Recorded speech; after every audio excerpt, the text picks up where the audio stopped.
Welcome to Alzheimer Speaks Radio. I'm your host, Lori LeBay, and I'm so excited that you're joining us today.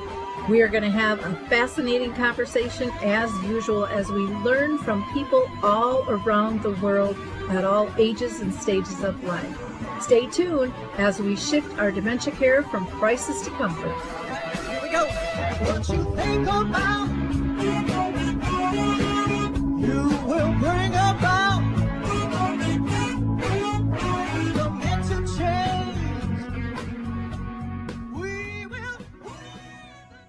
Hi, everyone. I'm thrilled you can be with us today. We are going to be talking with Mary Jo Belmont, who's going to be sharing her own dementia journey as she cared for her husband. Before I introduce you to Mary Jo, I just want to give a shout out to our two companies, Alzheimer Speaks and Dementia Map. On Alzheimer Speaks, you will find a ton of curated resources that we have for you under our free educational resource section.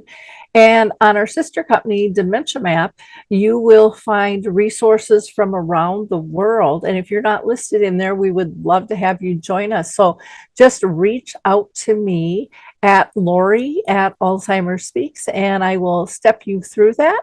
And if you're looking for resources, we've got like 150 categories that you can search. We're growing this organically because we want people that are actually going to respond to you. So with no further ado, let's hear about Mary Jo and Jack's journey with dementia and find out how their journey can help you. So Mary Jo, we've been talking for a while and we finally got this show scheduled, and I'm really thrilled to have you on. I know you have worked with Linda Burns from Florida on her show, and I highly respect her. And so why don't you tell our audience a little bit about Mary Jo? Okay, well, I grew up on a dairy farm in Texas, and I went to school there and met my husband. And then when we married, we were in the Army for a while. Then we drove truck together for 3.5 years, and we settled in Western New York and started a trucking business. And then we had one also in Washington. And then I was a teacher, so I taught school for about 32 years. And then my husband, we'd been married for about 50 years, and when he passed away from dementia, and he had 3 different kinds. He had Lewy body and vascular dementia and Alzheimer's, and was diagnosed at the Mayo Clinic in Florida. And I had written journals along the way. I've always journaled since I was young, and I just decided to take those journals and put them into a book. And I thought it would help other people that were on the same path or a similar path. And I wrote it to try to help the caregivers and also to educate people about dementia, because so many people don't really know what it is and don't understand the term. So that's what I did, and I self-published on Amazon, and then my books can also be at any bookstore or library that is supplied by Ingram. So that's where my books are. And so that's kind of what happened to me. Okay, well, let's dive a little bit deeper. Now, your husband's name was Jack, and he's the one you're referring to that you wrote the journals about. Were there other people in your, circle of friends or family that had dealt with dementia prior to Jack, or even after? In his family, he had a first cousin that was in a memory care, and he talked to her before the dementia, and then he was very, concerned about her when he realized he did have it too. And but I had talked to her sister and to her children a little bit about it, and my daughters were a big help to me, but they they didn't go as deeply into it as I did as far as reading books. And I went to the most important thing I did was get in a support group. And like you mentioned, Linda Burns, she was major in helping me in a support group. And then she has a website, and you probably are familiar with that, where she not only lists her support group that she worked with, but also other support groups that you could contact with over Zoom, because it was during COVID. So Zoom was the way, and it continues to be a lot of the way of people communicating now. And I was in more than just hers. I was also in Debbie Savage's and a few of the other people. But that was how I got my help, was through the support groups. Yeah, they are so important. There's something called the Memory Cafe directory too, which used to be a universal directory, and now it's just for the US. But if you go to memorycafe.com, some of those are in person, some of those are virtual. I know the one I do turned virtual over COVID, and they decided to stay virtual, which really surprised me. But I think people had progressed, and then they found out the connections were still good and solid over Zoom. A lot of people don't think that they're going to get those deep connections, but they still exist over Zoom. And it just became easier, especially if they didn't know if somebody was going to be ready, or maybe they were just having a tired day, that the care partner could still engage with them. So Yeah. there's a lot of various support groups out there. And, one of the problems I found, my mom lived with dementia for 30 years, was there wasn't a good way to connect with all the resources that are out there. And so that's one of the reasons we started Dementia Map, was to try to help people find some of those resources as well. I wanted to ask you about your journaling. So did you hear somebody tell you to maybe start journaling, that it would help you process things, or was that something you've always done? Some people just have journals and write in them. How did you get started journaling? Well, actually, I started journaling or writing in a diary when I was 9 years old. Okay. And then I just continued, and I found that as I got older, it was more like a therapy for me. And then when I got into the support groups from dementia, they all mentioned that writing it down, whether you kept it or not, some people would write and then they would like burn their journal because, you're going through such a traumatic and emotional thing. They didn't want to keep any of that information, but it just helped to write it physically down or to type it on the computer, and then they would just destroy it. But I always felt like I have a strong faith, and so it was sort of like I was praying on paper that I could write it down, and that helped me process, not only while he was going through dementia, but it also helped me process my grief as I was doing that. And it was very important when I went to the doctor, because then I had a journal of when certain things happened and a timeline.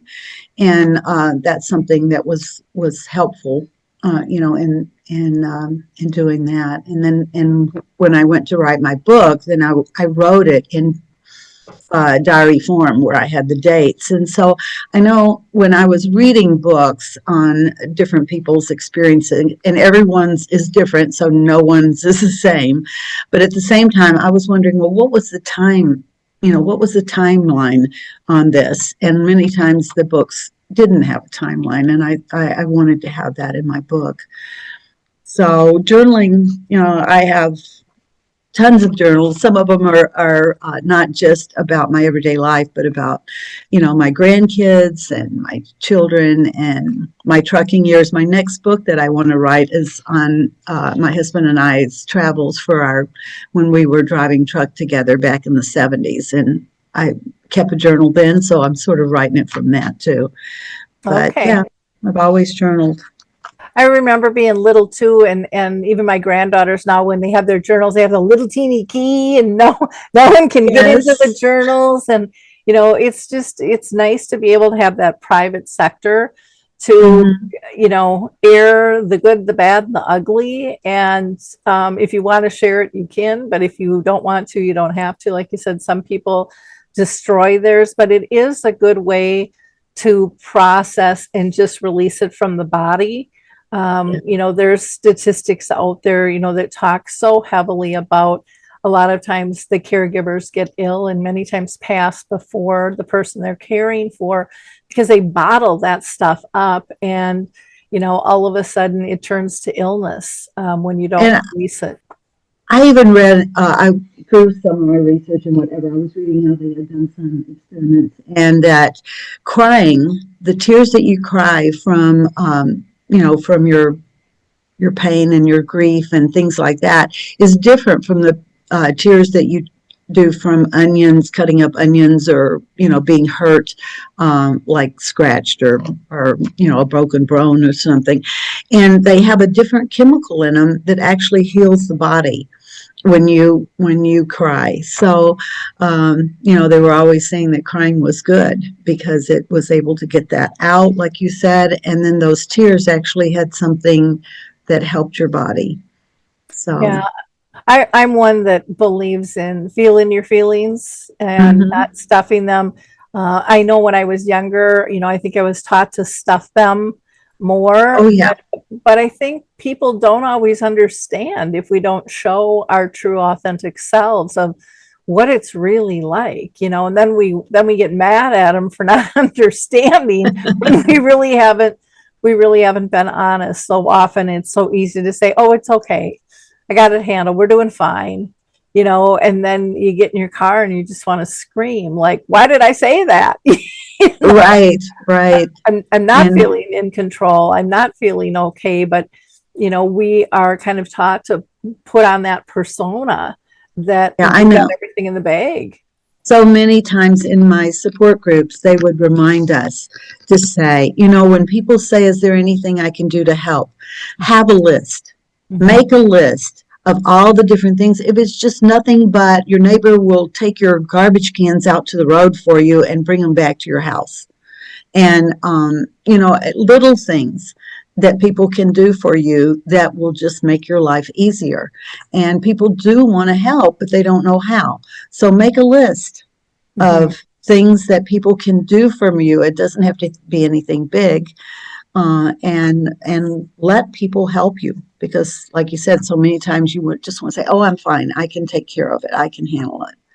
Yeah, I have a neighbor next door, and little things like, we help take out the trash, but, in the winter, her getting the paper that doesn't get delivered to the door, it just kind of gets thrown a little ways up the driveway, is really hazardous for her. Yeah, And so the grandkids run over and will, bring that up, and that um, just alleviates a slip or a fall and that scariness. And I think sometimes when we worry about something, we can almost perpetuate it happening yeah, as well. Could be bringing your mail up. It could be coming over and letting the dogs out, or watching somebody while you go grocery shopping, or maybe to coffee or a movie with friends, and just being able to have that break, or going to the gym, or whatever somebody wants to do, or taking a nap. Sometimes you just want sleep, but you yeah. don't feel like you can because somebody might need you. And so then you kind of sleep with one ear half cocked and everything wakes you up, so you don't really rest. I know I've done that before, and I'm like, why did I even try? It's like I might as well been up getting something done, because I don't feel well rested, and I feel sometimes more frustrated Yeah, doing we that. really need to go for help. And I know, I was able to convince my husband too about going to a psychologist. Mhm. And our insurance paid for the psychologist, and so I found one where I could go to one lady and he could go to another man in the same office. So it gave me an hour break where I knew he was being taken care of. Plus he was able to talk to someone. He would tell me, oh, he is my best friend now. He goes, I just love coming here. And so he loved going there, and it helped him process some things, in his dementia, because he knew he had memory problems, and then he knew he was getting worse, and he trusted this guy. And so even at the point where he had to have his driver's license, they turned him in to have his driver's license taken away. It takes forever. From the time they first reported, the doctors reported that he had to have his license, removed, because he would not give them up, because he was determined he was capable of driving.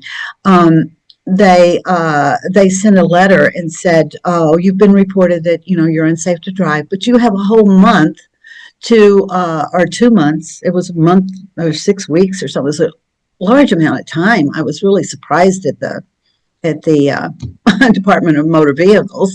I mean, if doctor says this person has dementia, you wouldn't want that person driving, if it's a certified doctor.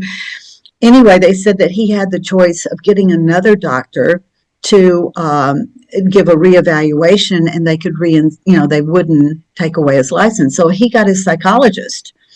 And so, of course, I told him, I said, you have to give him all the information. So he said, oh, yeah, sure. He goes, I want him to see that these people just don't know what they're talking about. And so he gave permission for him to talk to all the people at Mayo and whatever.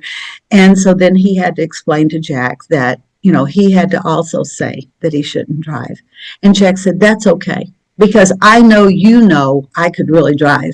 But the only reason you're having to say this is because you don't want to get in trouble with it. It would hurt your profession, because you have to agree with the other doctors, because it would hurt your profession. So I totally understand why you can't tell me that I can't drive. So he didn't even get mad at him. But and then we turned that in, and I thought that's the end of it. And all this was in my book.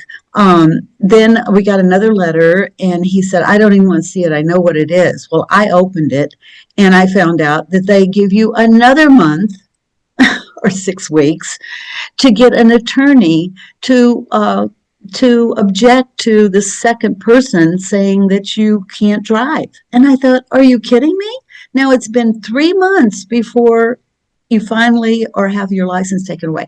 But he didn't know that. So it wasn't until about 3 days before his license were going to be void that he found the letter, which I should have thrown away. And if you have the feeling that you should throw something away, throw it away, because that was a big mistake that I made. And it was quite an experience to go through those 3 days before it was, finally finalized. But when he found the letter, it just said he had until a certain date before his license would be taken away. And he didn't read the part because he was having trouble reading and understanding at that point. And so he didn't read the part about the attorney, which I was very thankful for, or he would have wanted to gone and got an attorney. So, so it's quite a process. People would think, oh, the doctor turns in the note to the Department of Motor Vehicles and says this person shouldn't drive. No, it takes 3 months before the final process. So it's kind of sad. I did write him a letter and told him, what are you thinking? Well, yeah, they're making it more difficult. And, most people with dementia, struggle a lot of times to pay their bills. They don't have this extra money to be appealing and getting attorneys and, doing all it takes to process something like that. And then they don't understand the mood swings that you're dealing with at home. And now you're the bad guy again. And it was like, I thought this was supposed to take it off of me so I could care without this extra stress and this extra friction. And now you've thrown it back on us again. And there's those processes between the doctors and the driving. There's a lot of work, I think, that still needs to be done. And every state's a little bit different, because they got to make it more confusing with all of that as well. with that. Now, one of the things that I wanted to ask you about was usually what I hear from most authors is that there's a trigger point. Like when people are journaling, they don't really plan necessarily on writing a book. It just kind of happens or something triggers this thought. Or was your plan to always write on this topic? No, I've just, like I said, I've always taken journaled, like I journaled when we were truck driving. And in the back of my mind, I've always thought about writing a book, but wasn't actually thinking about it when I was going through the dementia part. It wasn't until he passed that I thought, I enjoyed all the books so much, and they helped me so much. I got so many different ideas. And then the support groups that I had, they would say, put this in your toolbox, put this in your toolbox. And so I actually started a list of things that I used with him.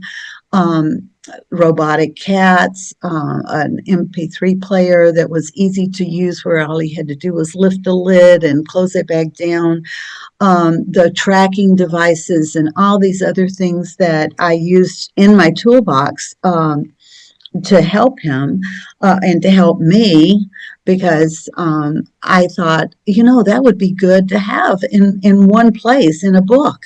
And, I had gathered that information and written it down. So I thought, maybe this is what I should do. Maybe I really should try to write this book.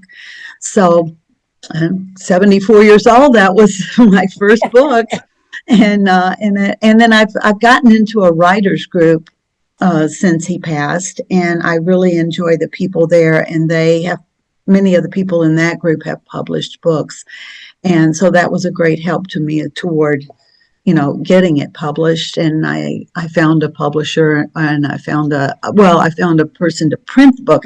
I self-published, but I got an editor and I had edited it some, but I got her to finish it, and a book designer, because I wasn't good at designing, the cover of the book. And so that was very helpful to me. Good. Now we should mention the name of the book. I believe it's Our Dementia Journey and Beyond. Is that correct? And Beyond, yeah. And I put the Beyond in there because so many books are written about the dementia journey, but they don't say what happens to the person afterward. And you go through all the grief during the dementia, but then afterward, like I said, it's a different kind, because then they're gone. Mm-hmm. And so I thought that was very important to show how I started trying to find the new me afterwards. And I went to support groups there, and there is a very good support group that I highly recommend that's nationwide. It's called Grief Share. And all you have to do is put the words griefshare.com into your computer, and then it will pop up for you to put in your zip code. And when you put your zip code in, then it pops up all the classes that are being given in your area. Okay. And they're usually either at churches or community centers, different places, but it is a religious program, tends to turn that way. But it's good for everybody. They show a video, and then you discuss the video, and they have a workbook that you can write in each week. And it's 13 weeks long. And what I did is I went through it. And then after the 13 weeks, I waited, 6 more weeks or 2 months, and I decided to go through it again. And I didn't look back at my old workbook that I had done, and I didn't go back to the same group, because there were several groups in Olympia, Washington, is where I live, and there were several groups there. And so I went to a different group, went through it again for the 13 weeks, and kept the workbook. And then I compared the 2 workbooks, and I could see how I had made growth. And so that was very encouraging to me. So that's why I put the Beyond in there, is that to kind of give people the hope that there is, there is a way if you look for the look for the support groups, just like you were going through dementia. It's so important to find a grief support group. And then there were also support groups that were non-denominational, that were not religious, at the senior center. And that gave me a lot of good information from that. So if a person wanted to do that, usually through the senior centers, you can find one too. And also the senior centers provided, like you were talking about, the Memory Cafe, they provided a program for people with that were under caregiving through Zoom.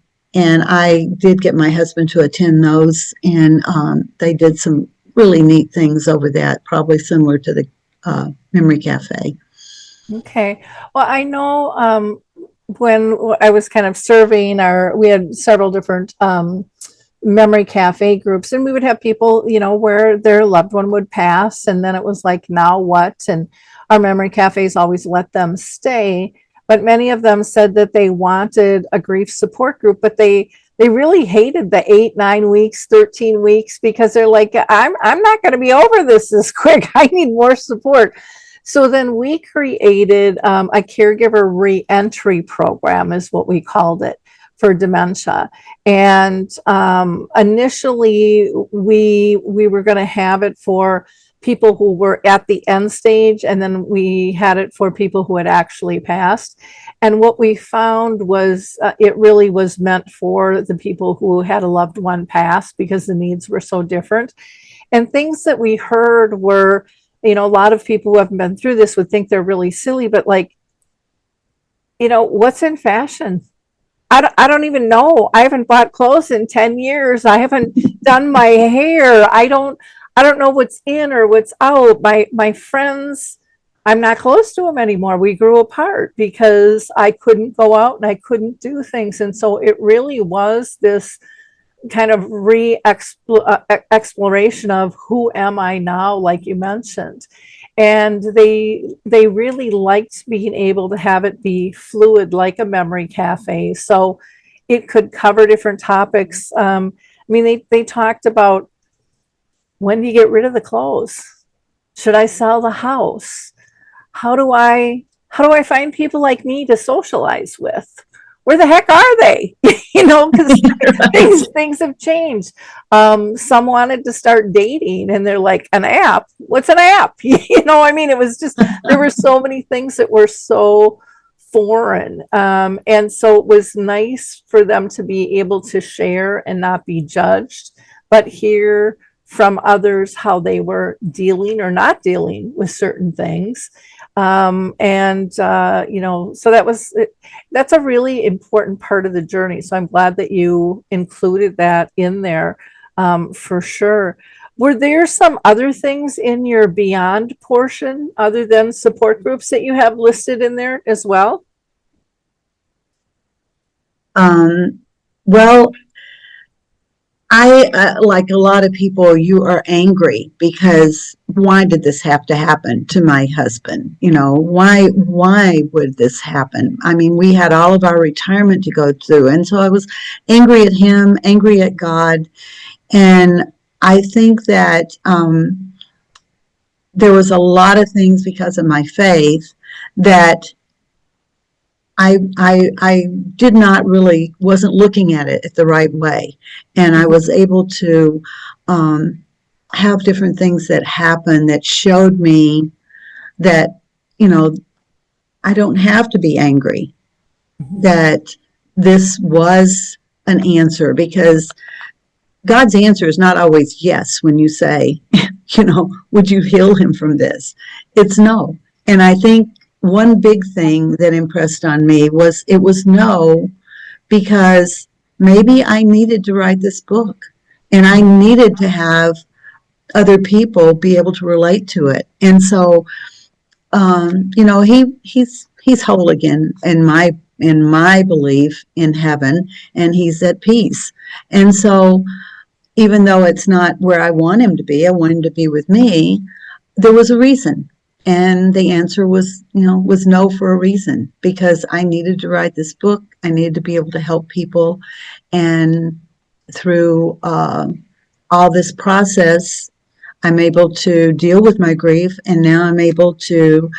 I decided back in January of 2024 that I was going to find the new me. I had gained a lot of weight through, eating comfort foods like a lot of people do. So I concentrated on my health and exercise. I lost about 20 pounds, and I started dancing, which is something I had never done. Even as growing up, I got the school dances, but I never had any formal training. So I started taking dance lessons, which was totally new for me. And I met a whole dance community out there that I didn't know about, and I made new friends. And so it was people that, they heard my story, and some of them have read my book, but they didn't know my husband. And it was just starting something new for me. So it was the new me. And now I dance 5 or 6 days a week. It's good exercise. I have met some very nice people, and I have gone on a few dates now. It's been 3 years and 10 months. And I'm starting to enjoy doing that, going out and being with other. I found a lot of widows go to the dances, and so or divorced people too, which have their own section of things they're dealing with. But I've met other people, and it really has helped me to get out of the house and not just dwell on my sorrow and my grief, but to look forward to the next day and something new happening. So plus it's good exercise, and then I'm eating healthier, and it really helped. Well, that's good that, because so often the self-care slips. I know I'm not really good at that when I'm in the caring mode. And, I just lost my ex-husband who I was caring for. He and his wife, who has dementia, who I'll still be caring for. But, it's you lose track of time of day. And I love that you started a new hobby. You learn something new, you meet new people. Now you have something in common where you're not just at the grocery store squeezing melons trying to run into somebody, Right. and things. Yeah. You just don't know where you're going to meet somebody. And I don't know, for me, I don't think people are as friendly in public as they used to be back in the day. I'm 66. I know you said you're 74, and back in the day, you would just go to the store and people would talk. They would smile when you'd walk by. They'd say hi. And I don't think things are that easy anymore. Yeah. People divert from one another, or even go to the other side of the street and walk. And I mean, there's just, it's very different out there from what it used to be. And I hear that from many people. Well, I'm going to take just a quick break here. We have been talking with Mary Jo Belmont about her journey with her husband, Jack, and the book she wrote called Our Dementia Journey and Beyond. And, it's in all the major bookstores where you can find it. And you can also email her at ourdementiajourneyandbeyond@gmail.com.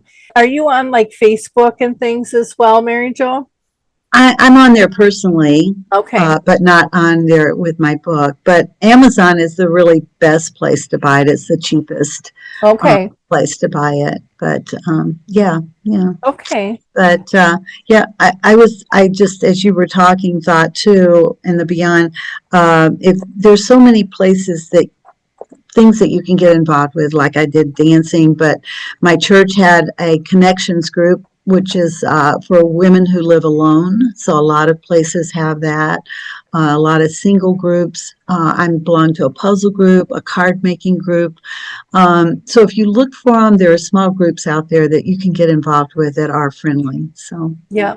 Volunteer groups where you can, visit other seniors, or donating your time maybe to the Humane Society. I mean, it's endless. Right. Maybe somebody in your There own are. neighborhood just needs some help with Yeah. something, so there's not a shortage of what we can do. It's just being able to get focused and Get out there and having do the it. confidence to step into it and try it, I think sometimes holds people back. I do want to give a shout out to my webmasters. I just adore them, and they're called Q for Good. And if you're looking for somebody, I don't get anything for this, so it's not that. I just love talking about things that I think can help other people. And I know websites are things that can cause a lot of frustration and a lot of grief and can be really expensive as well. And I have found Q for Good to be really reasonable. And if you mention my name or Alzheimer Speaks, you can get 10% off. And of course, they would do a free consultation to kind of see what your needs are first. So I always just like to give them a little shout out there on that. Let's get back to asking Mary Jo, you a few more questions. Can you give us an example from your book how you lived in Jack's world with dementia? Everyone says live in their world, live in the world, and a lot of people are like, well, what the heck does that mean? You know, give me an example or two of what you mean by that. Well, the one that comes to my mind the best is that I went to the post office one day, and he wanted to go into the store that was right next to the post office, which was a store that sold picture frames. And I said, sure, go on in there. And so he went in, and when I came back out, he came out with a big bag, and he had 3 different picture frames. And I said, oh, you bought some picture frames. What are you going to put in the picture frames? He goes, I don't have to. That was an art store. He said, the pictures are already in the frames. Well, you know how they have a picture in the frame Yep. before you put your picture in, and it has, 11 by 14 or whatever written on the bottom. But the pictures one was of a mountain, which he loves the mountains here in the Northwest. And the other one was of a little boy looking across the West Seattle to see the city. And he said, look, this looks just like our grandson. He goes, this is a beautiful picture. And then another one was of a bridge in Tacoma where he went scuba diving. He goes, and this is where I went scuba diving. Look, they have a beautiful picture of it. And I said, well, that's really wonderful. And so he says, I'm going to put them up in our condo, and because we have a condo in Seattle. And so we put the pictures up on the wall, and then people would come and he would say, oh, this is, and explain it to them, and they're looking at me like, what? But then they were very good. I said, just go with him and live in his world. And so we enjoyed those picture frames on our wall as real pictures. And so that was sort of like living in his world. He had a lot of hallucinations. And so instead of arguing, because those are real to them. And so you're not going to tell them that's not real. You might as well go ahead and live in their world with those hallucinations. So he was hallucinating about animals a lot. And he goes, it's okay for all these cats and dogs to be running around the house. He goes, but that horse in that kitchen, if it goes to the bathroom, we're going to have a mess, Mary Jo. We've got to get it out of here. I said, okay, I'll open the door and you get behind it and shoo it out the door so it makes sure that it goes out. And he goes, okay. So he's over there just shooing this horse. And I said, did it go out? And he goes, yeah, I see it running up the driveway. I said, okay, good. I said, maybe it won't come back. He says, I can't figure out how it got in here. How do you think it got in? I said, I don't know. And so you just live in their world. So those are kind of 2 examples that. Those are great examples. Yeah. Those are absolutely great examples. And how gracious you could be and how simple it can really be versus, no, there's not a horse in the kitchen, Jack, knock it off, see, there's nothing here. Look I'm walking all over. And so often people step into that, or they would be embarrassed by the sample pictures in the frames. But you just saw that he had great pleasure and pride in those photos. And why take that away, Right. And you gave him the control of shoeing the horse. All you had to do was open up the door. That's right. And make sure he was out before you shut it. Right. So I think sometimes people don't understand how frustrating it would have to be for them for us to argue all the time when they can't see our side of view at all. And I think if people really think about how that would make them feel if they were treated like that, if they weren't validated for what they thought was reality. And then we wonder why they get mad and agitated and upset with us. I mean, we would do that if somebody, wasn't validating our point, of view in a conversation or whatever. We wouldn't want to have anything to do with them in the future if that continued. And, that happens with dementia as well. Yeah. I don't know if you've heard of it or not, but I know at some of the big dementia conferences and different things, but I was never able to go to those. But I did go on YouTube or on the internet and was able to find it. But they have a virtual reality of what it's like to live in dementia. Have you heard of those? Oh, yep. Anyway, if you haven't heard of it, it really helped me to go on YouTube, and they had a video on there of what the people did. They put on glasses that caused them to have, their vision. They had earphones on because they could only hear every fourth word, because dementia people miss every fourth word, or a lot of them do, and then all the other things that they're feeling. They put on gloves, they put on bulky shoes, and so then they gave them a task to do. And so what it was like to try to live in the world they're living in, we don't understand, and it kind of helped you have more of a feeling as to what they were dealing with that. But since I mentioned the fourth word, that's something that was really important. In fact, people that read my book say that's one of the most important things that they get from that, and they didn't realize that happened. But I know it did with Jack. He missed every fourth word, which made it very hard for him to understand what you were trying to tell him, because our grandkids were coming over, and my daughter, and I was trying to get dinner and everything ready, and he came in the kitchen. He said, "Can I help?" And I said, "Sure. Get out the plates." Well, plates was the fourth word. So he heard get out the. And so he started getting out bowls and putting them on the table. And then he looked at me. He goes, "This is not right, is it?"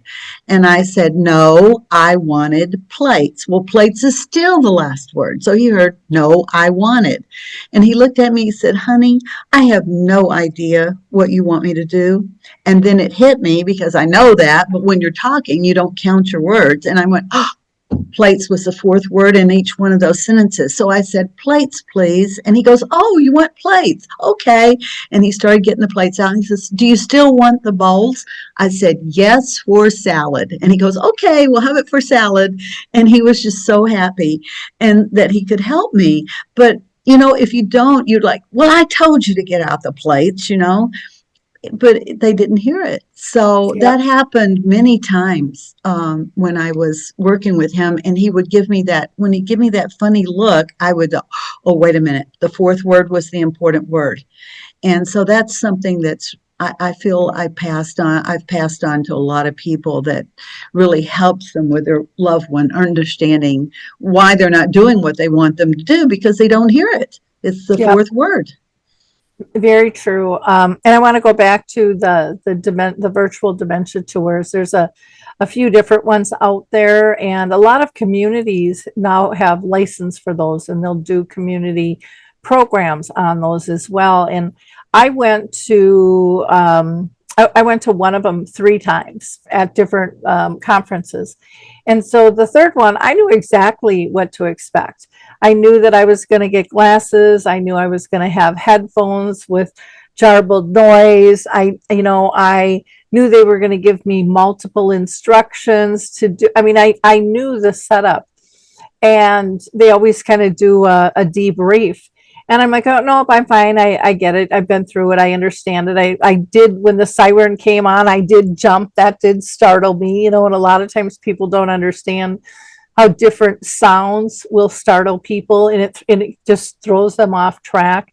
Or when we're giving multiple directions instead of one step at a time, how confusing that could be. Or when the lighting is, is dimmer because as we age, we need more light. I mean, there's just so many variables with all this stuff.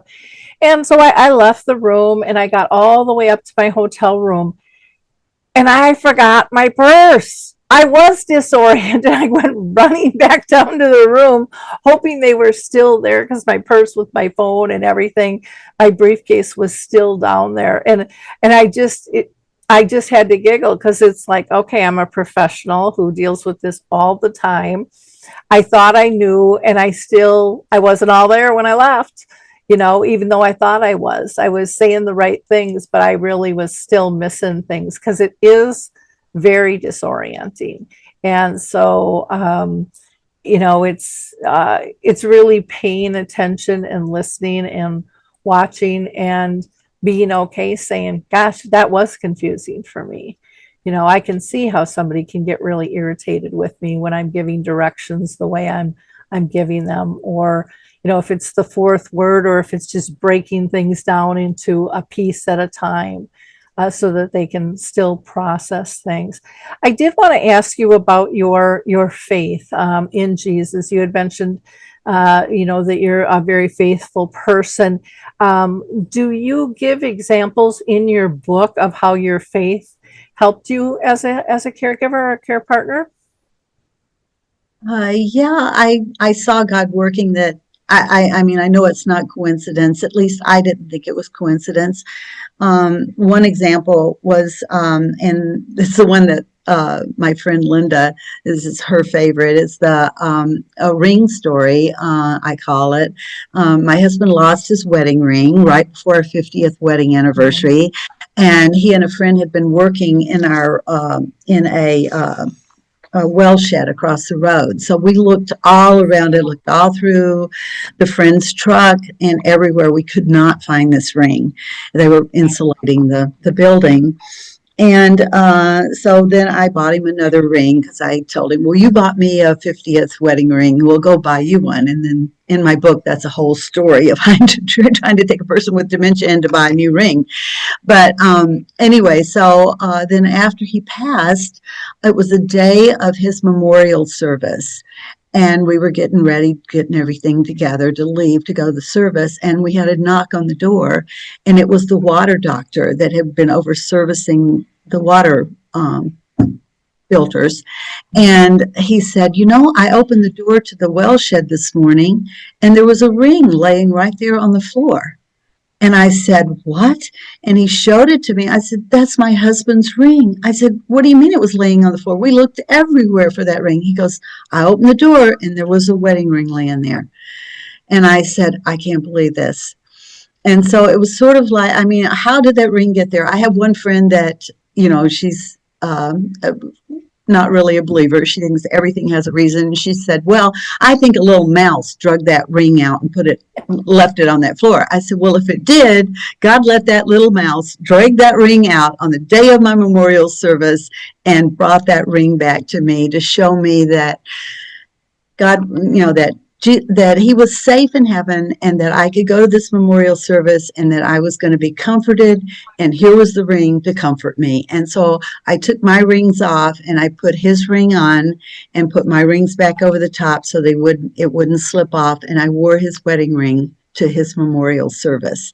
And it was just a real comfort to me. And I felt like that was how the Lord really comforted me to go to his service. And I wasn't going to say anything in the service. And I was sitting there. And when I have this really strong feeling that I need to do something, then I have to do it because I feel like it's the Lord speaking to me.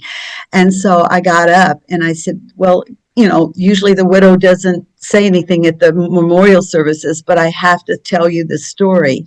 And I told them the ring story, and everyone said, oh, that was the best part of the whole memorial service.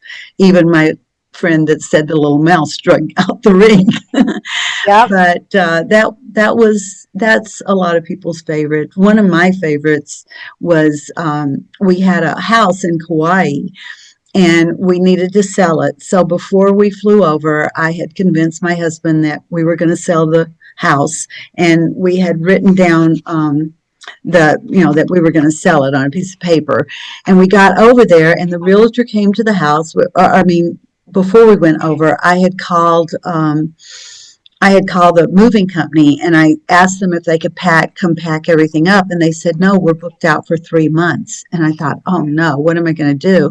And so when we got there, I said, let's go to the moving company first and see if they might have by chance, a way they could come pack our stuff up. And so when we went in, she just got through talking on the phone and she hung up the phone and she goes, oh, you're the girl that called and was so desperate to have her stuff packed up. She goes, I just got a phone call and a lady canceled her packing for tomorrow. So we can come to your house and pack up your stuff. And I thought, that's not a coincidence. That was God taking care of me.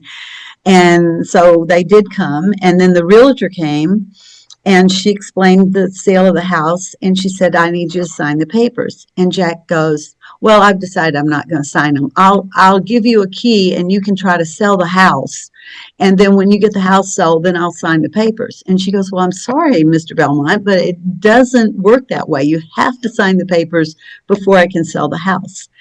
And he was not going to do it, even when I showed him the paper we had talked about before. So she said, she was a Christian lady, and she said, well, could we have prayer before I leave? And she said, I'm not trying to pressure you or anything like that. She said, you can take your time on signing the papers whenever. She said, but I can't sell it unless you sign them. And so she had prayer with us before she left. And when Jack and when he opened his eyes, he goes, I've been thinking about it. And he goes, Mary Jo really wants to sell this. She usually does things right. I think I am going to sign that paper. And he picked up his pen and signed the paper. And so it was just, I don't know that whether the prayer moved it on him or him just deciding or whatever, but it it saved the day. So God knew how to work things out. So those are two examples of how I feel like it really was present in my life during that time. Wow. When my ex just, like I said, passed away, and I'm a firm believer that, God moves in very mysterious ways.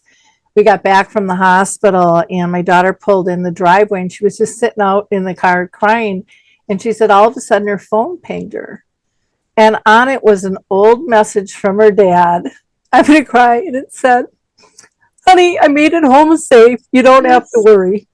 Yeah. And it was just like, oh my gosh, he's in heaven and he's fine. It was just it gave her so much comfort though, and there have been so many things like that happening. We have a little granddaughter who is very, very connected to him as well.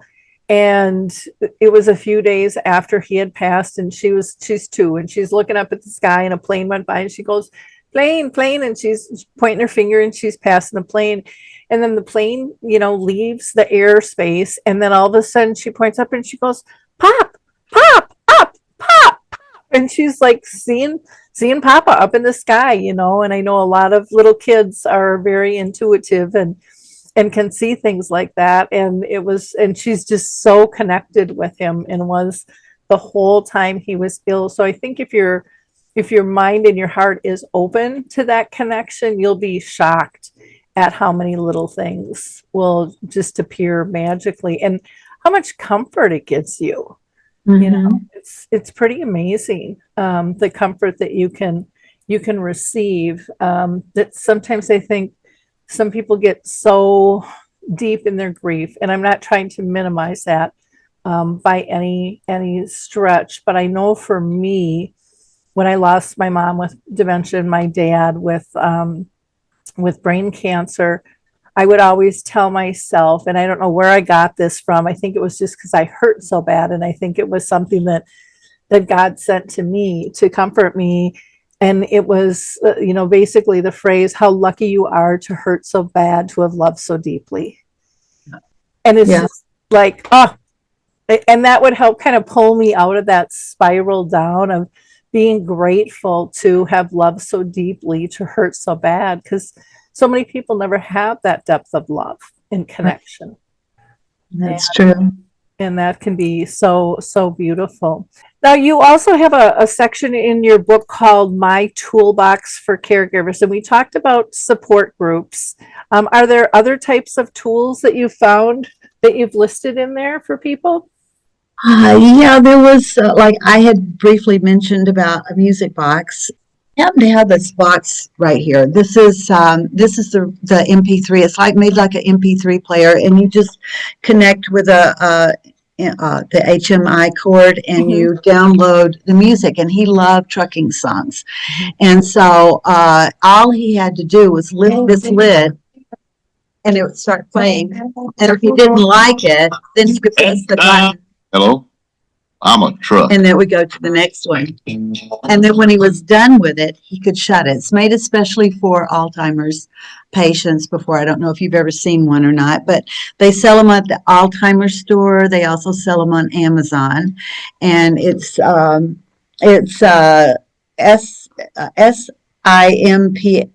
SIMPL, music player is the name of it. Okay. And it's just excellent because he could not work dials or a lot of buttons and things, but he could lift this lid and then punch the button if he didn't like the song and go and shut it off by closing it. And he used this all the time, just all the time. That was something that was very, very.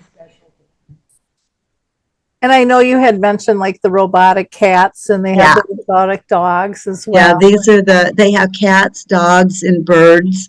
And when you pet them, they meow and then they purr. They lick their paws and roll over and things. And he really thought it was a real cat because you don't give it to them in a box and have them open it. A cat doesn't come out of the box. They know that.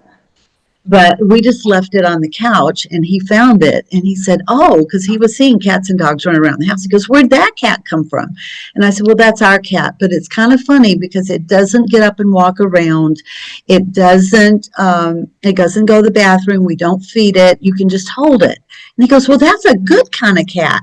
And I said, yeah, it is. And so he really loved the cat. And it helped me in that I kept the meow turned off because it would drive you nuts if it was meowing all the time. But it would purr, and that didn't bother me hearing that sound. But I used it because when he would start to do something that I couldn't get him to stop, like one day when he got further into dementia, he had taken some money out of his wallet and he was cutting up $1 bills with scissors. And so I was trying to get him to stop cutting the money up, and I couldn't. He said, I got to get this paperwork done. Leave me alone. I've got to find some more papers. And I'm like, okay. So I went and turned the cat on, and the cat was meowing. And I said, your cat is meowing. He goes, really? She doesn't meow very often. I got to go check on my cat. So then it got him distracted. So I used it for a distraction when he was doing things like that I wanted to get him to stop, and I couldn't. And then there's like the hand over hand. I'm sure you've heard of hand over hand helpful movements. When he got where he didn't know how to eat, I put a bowl of cereal in front of him. He goes, well, what am I supposed to do with it? And I said, well, here, put this spoon in your hand. And I took my hand and I helped him start to put the food in his mouth. And then once he got that motion going, then I could turn loose and he could do it on his own. But a lot of times I would do something like that for brushing his teeth or whatever. The hand over hand movement was really good. Trackers, I had trackers on all of our keys because he still would go up across the road from our house to go in cabins and go. He still drove. He drove his tractor and his bulldozer up on the hill through the trails because he didn't have to have a license there. So he would constantly be losing keys. He would lose his glasses. So there was a small tracker that you could buy that was just glued onto the side of your glasses. And we used those. There was a tracker that you could put in his wallet that was the size of a credit card. And once we found his wallet behind the bookshelf, behind a whole bunch of books, because you could just, on your phone, you had an app and you could just hit that app and then it would make the card or the little tracker start beeping and then you could find it. And so the trackers were amazing. And let's see, I had LED lights in the toilets. I don't know if you've heard of those or not, but you could buy them off of Amazon. And you just put them in the toilet and it lights the toilet up. In fact, I kept them after he passed because my grandchildren love seeing different lights in the toilet. But it helped him find the toilet and be able to go because he couldn't find the toilet sometimes. Sure. And so that was really a big help for him. And then there were 40, I don't know if these really worked, but he said it made him feel better. 40 gigahertz gamma light therapy. And I ordered it off of Amazon, and these lights would flicker at 40 gigahertz a second. And then there's also, if you go on Amazon Music or some other music stations, you can put in Alzheimer's music, and that music has a beat of 40 kilohertz a second. And so for 15 minutes a night before he went to sleep, I would put the lights on and the music on, and it's supposed to break up the plaque and tangles in the brain. I don't know. I know that it calmed him down before he would go to sleep. And if I would forget, he'd say, "Aren't we going to watch the lights and the music?" And so I would always then try to get the lights and the music for him before he went to sleep. And then toward the end, when he wasn't taking his phone, so I couldn't track him, or he would leave his billfold at home, I had a scent jar out of harm's way, and you can buy those too, and just wipe down his body with a cloth. So that way, if he did get lost or I couldn't find him, and I had to call the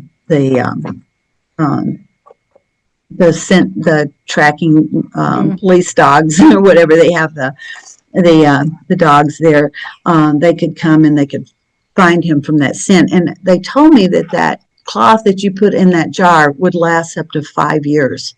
Wow. So it's better to wipe them down sooner than later, and then you just label it. And I put it on top of the refrigerator so I would know where it was.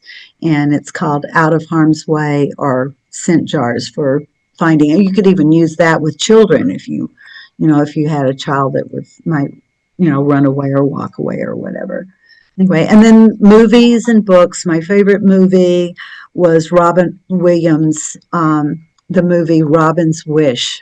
And it really was a great help as far as understanding about dementia. And I've heard, I don't know whether it's true, that they are using that for some training for doctors and different things like that on Lewy body and how it works.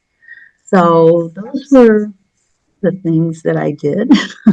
Wow, those are all super, super helpful. So I just want to say thank you so much for joining me today. This has been a really interesting conversation. You've given us a lot of good tips and resources. And, I just think it's so nice to hear from someone who's actually experienced the disease. To me, I hear people just clamoring for that. They want to know the diagnosis, but once you see an MRI or you get the definitions, they want to know, how do I live with it? Okay, now I know what it is.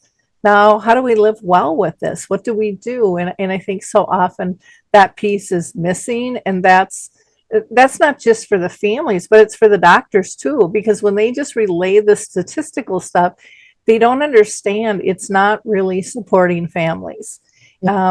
Families really need this, in the trenches, survival techniques. Where do I get support? Where do I look?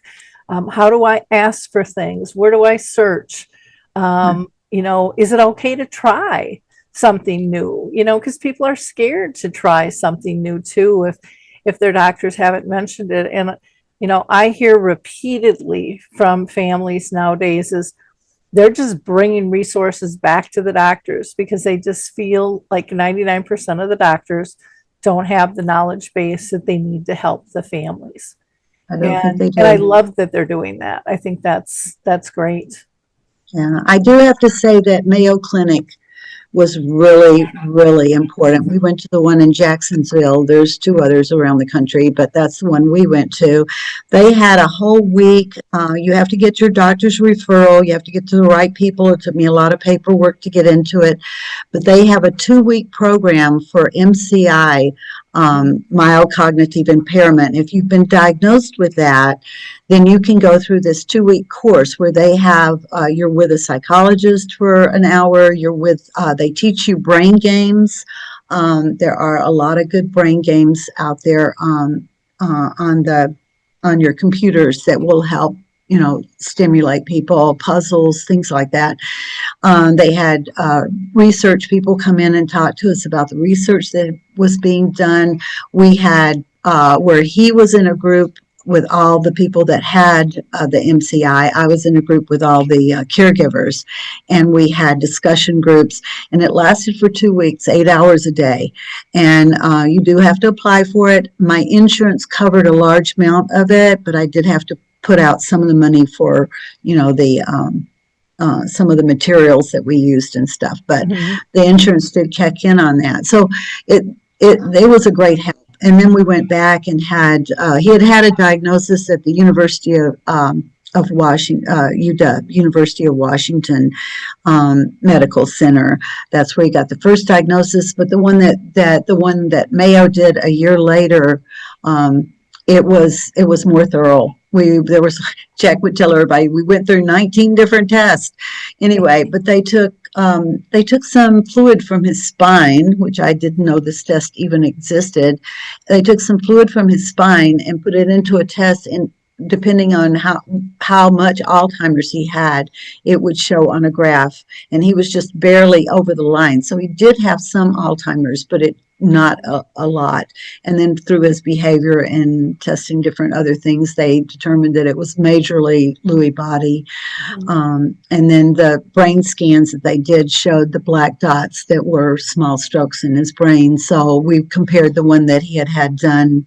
Actually, it was 2 years ago, and then the one he had 2 years later, and how much more there was there. So that confirmed that. But I really appreciated all the people that we worked with there, the psychologist and the psychiatrist and the people that were the medical team that was there that worked with us. They did an excellent job. When I heard they go over like meditation and nutrition and all They of the do. lifestyle things, and I've heard really, really good things about that 2 week. Yeah. Course. If you can get into that, if you're just starting the journey and it's been diagnosed with MCI, look into it, call the clinic there and see if you can get into that program. It was well worth our time to do that. It gave me a good base to start on. And they told us 50% of the people that are diagnosed with MCI go on into dementia. So, and I knew ahead of time that probably he would, because he already had that brain scan done, and just simply from the things that he was doing, I knew it probably was in our future. So, Sure. but that was a big help.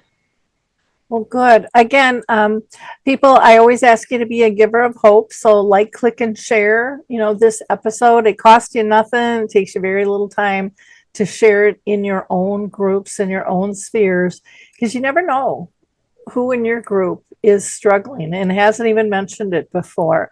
Again, you can go to Amazon or any bookstore or library or Ingram and purchase Mary Jo Belmont's book called Our Dementia Journey and Beyond.